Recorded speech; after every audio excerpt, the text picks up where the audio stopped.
xthedarkone here, and welcome to another episode of the Yu-Gi-Oh! VRains review show. Yeah, we had to wait 2 weeks for a Yu-Gi-Oh! VRains show. However, we got some good out of it. I got a new idea for a show out of it. What the dick? But this week, Yu-Gi-Oh's back on the TV, on the Crunchyrolls, and we're here to talk about it. So let's hop onto the VRains train and talk about the latest episode of Yu-Gi-Oh! VRains. So after a quick recap, we see Blue Angel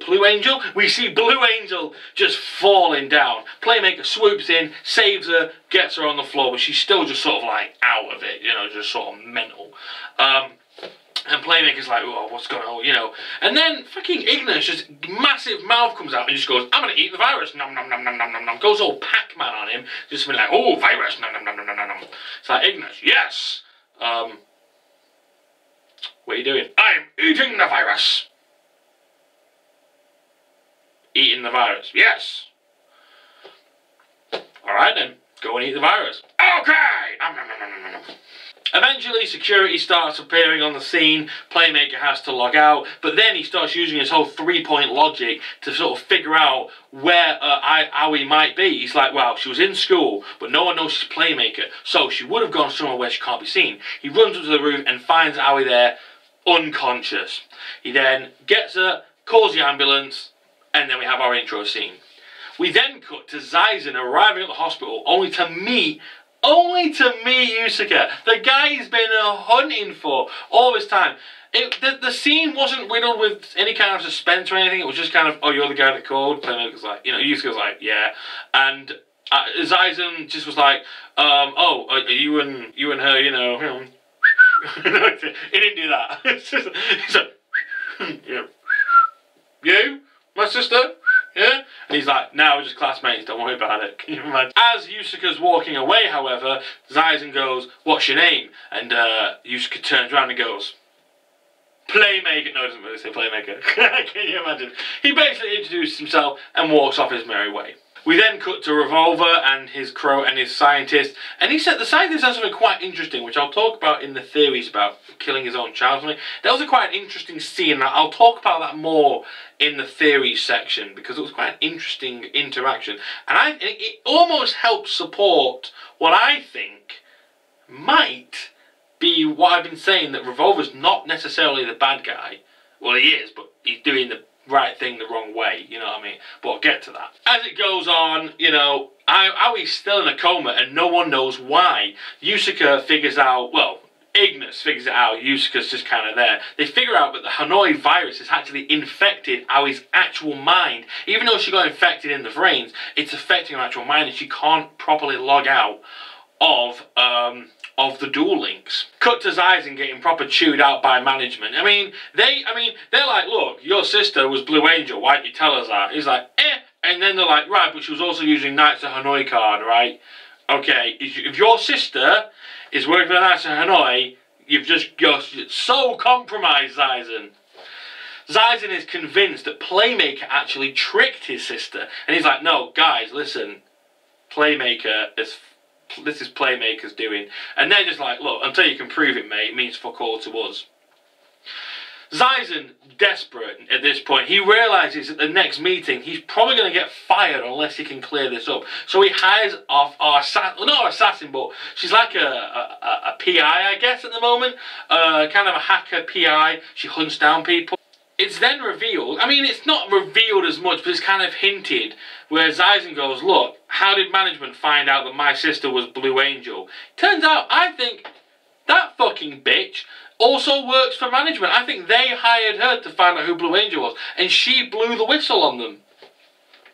Zaizen's like, regardless, I'm kind of backed in the corner and I need your help. We need to capture Playmaker. We then cut to Yusuke and, you know, realising that the only way they could remove the virus from Aoi is if they get a virus removal program, which only the Knights of Hanoi will have. We then see Blue Angel appear in the VRains. We know it's not Blue Angel, of course, and so does Yusuke. So he charges in. He's like, look, one, if it's Knights of Hanoi, I can get the removal program back. Two, if it's fucking Soul Technology, I can tell them what really happened. And three, fuck off, don't tell me what to do. You didn't say that, but you know, he basically gave his three-point logic again why he has to go to this obvious trap. When he arrives, sure enough, it's a trap. It's Blue Angel, but it's not Blue Angel. It's the Spy Girl. I forget her name. Her name escapes me right now. It's Spy Girl who essentially throws a rose, and like it's a program that she's written, and it kind of bends and it affects all of VRains. Yusuke can't log out, but he's also captured in this big fucking like gargoyle fucking hand thing. It's awesome. Which is when we see Zaizen. Zaizen's like, oh, you're a Playmaker, are you? Well, I want to know what's fucking going on. What are you doing? What did you do to my sister in that duel? Playmaker's like, I do nothing, Chief. Look, she was being used by Hanoi. They put a virus in. I'm trying to figure out what's going on. He's like, mate, I ain't fucking buying that for shit. Starts torturing Playmaker. Like, proper, yeah, he has control of the hand with his own hand. And he's like, I'm going to crush you, and I'm going to get the information. Sure enough, out of fucking nowhere, fucking Revolver appears. Revolver, boom, lightning strike. What an entrance. And he's like, yo, I'm going to be taking him now. Let him go. I'm going to be taking him now. Zaizen's like, yeah, fuck off, mate. You ain't doing shit. And Revolver's like, oh, really? You don't realise what I can do? Yeah? Fucking tornado! Makes a tornado data storm. That goes blasting off. Turns out he's been doing it. Turns out Revolver can make data storms. I didn't know that. If they revealed it earlier in the series, I didn't clock it. That's awesome. He controls the data streams. So he's like, right, I'll make a deal. You let me take... I'll have a duel with Playmaker now. He beats me, I'll give him the removal program. Revolver basically confirms everything that Playmaker has said to Zaizen, saying, look, if he beats me, I'll give you the virus software to get rid of that shit. But if he loses, I did fucking Ignis. The episode ends with Zaizen releasing Playmaker and Playmaker running off to basically face Revolver. Zaizen's like, I can trust you, yeah? I mean, after I tortured you and stuff, you're gonna fight for me. And Playmaker is like, no, I don't hate you, Zaizen. I fucking hate the Knights of Hanoi. And he goes off and does his own merry thing. And the episode ends. Quick review of the episode. It was okay. I mean, it was another sort of story, world-building episode, a story-building episode, if you will. But it just felt like it took too long to get from where we started to where we ended. Didn't feel like that. It felt like that could have been condensed and we could have got all that and a bit of duel in that episode. But things just seemed to drag on a bit longer than they really had to, I can't really express it properly enough, but I just feel like everything that happened from being found to then being captured, which by the way, they captured Playmaker very easily when you think about it. Playmaker's supposed to be this great hacker and, notorious for escaping, and yet they seem to catch him. I mean, it's like, I've been trying to catch a Playmaker all this time, we're going to try to figure out. Well, you've just caught him.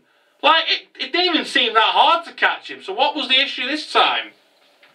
Granted, they had bait and they had a way to lead him into a situation where he would be exposed, but the fact they just had a program that was just like, oh yeah, program, there you go, captured now. It's just like, you couldn't just make this program like before? I mean, maybe only Spy Girl could develop the program, I don't know, but just seems very easy, simple way to catch a character who at this point has been a very elaborate, elusive prey. So it wasn't the most, it wasn't mind-blowing in terms of episodes, it was only okay. But though, I mean, it was just leading up to a duel, so I don't really know what we were expecting. So it was an average episode. It wasn't the best episode, but I look forward to the episode and how it unfolds. However, now it's time to talk about the theories. Okay, so this is a new segment of the show where I take everything I know of the show so far and try and drum up some theories. Obviously, these theories are going to change as the show progresses, as we learn more information. And one scene I want to talk about in particular is, as I mentioned earlier, the scene with Revolver and the scientist guy when they're talking about we have to destroy the cyberse, we have to get Ignis and we have to destroy it. Now, it almost sounds like the conviction in their tone. It almost sounds like the cyberverse, they want to get rid of it because, it's like there's almost a desperation to it. It's not like they want to do it like maliciously. It's like, no, we have to destroy the Cyberverse. It's like there's something about the Cyberverse that they have to destroy it. They have to get rid of it. It's like it's not about if they want to, it's like they need to get rid of it. Revolver also mentioned to the older man scientist, it's like, oh, it's going to be like destroying a child for you, surely. Which is interesting, because did this old guy fucking create the Cyberverse? There's so much to think about now, and it backs up my theory that I don't think the Knights of Hanoi are necessarily the bad guys. I think we might be living in, I think we might be in a situation where the good guys, like the bad guys, are doing these things, but because of the way the perceptions happened, everyone thinks they're villains, sort of thing. And I don't think that's the case. It seems like the Knights of Hanoi, it's backing up that my theory that maybe the Knights of Hanoi are actually on a mission. They're actually trying to do some good, but they've got to destroy the Cyberverse. But because they're up against Soul Technologies, this big corporation, they're now going, no, they're evil. So it makes sense when you think about it. Soul Technology control the media. They're a big corporation. I think Soul Technology are the true villains of this show. They're like, we're fucking evil. We're fucking evil. And the Knights of Hanoi are like, right, well, we need to stop you because you guys are evil bastards. And they're now using all their influence, all their, all their power, and saying, oh, the Knights of Hanoi, we're good because we do shit like make VRains, so we can't be evil. But these Knights of Hanoi guy, they just want to give us shit for no reason. We're not doing evil stuff, honest. So this is what I think. I think that the old man who we saw talking to Revolver is either related to Yusuke in some way, or he used to work for Soul Technologies, or both. He developed the Cyberverse. The AIs are like fragment. I can't help but think the AIs are like fragments of the same person. Like how the 7 deadly sins in Fullmetal Alchemist Brotherhood were kind of different parts of the same person. They were like extracts of the same person split up into different sins, if you will. I think the AIs, because there were a couple of AIs, might work in the same way. And I think Ignis might be like the sort of brash, confident sort of, the arrogance of that personality. That's just way off there. I don't have much to base that on at the moment. But it just seems like the AIs, Cyberverse, all have this sort of, so far, I reckon Cyberverse was created by Soul Technologies, and the AIs were, maybe the AIs were created to govern the Cyberverse, maybe they were created to defeat the Cyberverse, but I think, or they might have been created by a third party entirely, but I think what happened was Soul Technologies made the Cyberverse and it was going to be this big evil thing. The Knights of Hanoi were like, yo, you can't be doing that shit, we're going to try and stop you. Soul Technologies are like, right, well, we're going to do this anyway, and we're not going to tell everyone you guys are evil and you're evil hackers. And they're now using their influence to make the people think the Knights of Hanoi are the bad guy. It has all the makings of that level of deception. That's all I've kind of got for theories right now. I can't really think of anything at the moment. I'm just sticking with, that scene was it stood out in that regard. It was actually one of the better scenes. It made me of the whole, when I was watching it, it was the one scene that made me go, oh, okay, that's pretty interesting actually. I'll remember that conversation. That seems very interesting. The wording was essential in that conversation, and I was very interested in that wording. And it pushes my belief that the Knights of Hanoi might not be the villains. They might be the anti-heroes at best. They might be a sort of an obvious hero that's actually going to turn out to be they're actually fighting for good. But we'll see how it all turns out. Guys, overall, this was an only okay episode. It did drop some good bombs, which threw some new theories in the air, but only okay. I look forward to the next episode. Again, I didn't watch the previews. I never really got a definitive opinion on whether you guys think I should watch the previews, so I haven't watched the previews, so I can't comment on the previews. But I am looking forward to the episode. From guesses, I can assume that Revolver is going to use the Vullet cards, because they've released some new cards coming out. The Vullet set. Come on, the Vullet set. And there's a Link monster called Reloader. Come on. Come on. He's called Revolver. He's going to use the Vullet cards. And that's just such an obvious nurse, and I love it. I fucking love it, and I really hope I'm right about that. But overall, okay episode, and I really can't wait until next time, as I'm sure you guys can't wait to see me next time, as sweaty as I am. So, I'll catch you all next week, guys. See you then, and have a good week. Bye-bye.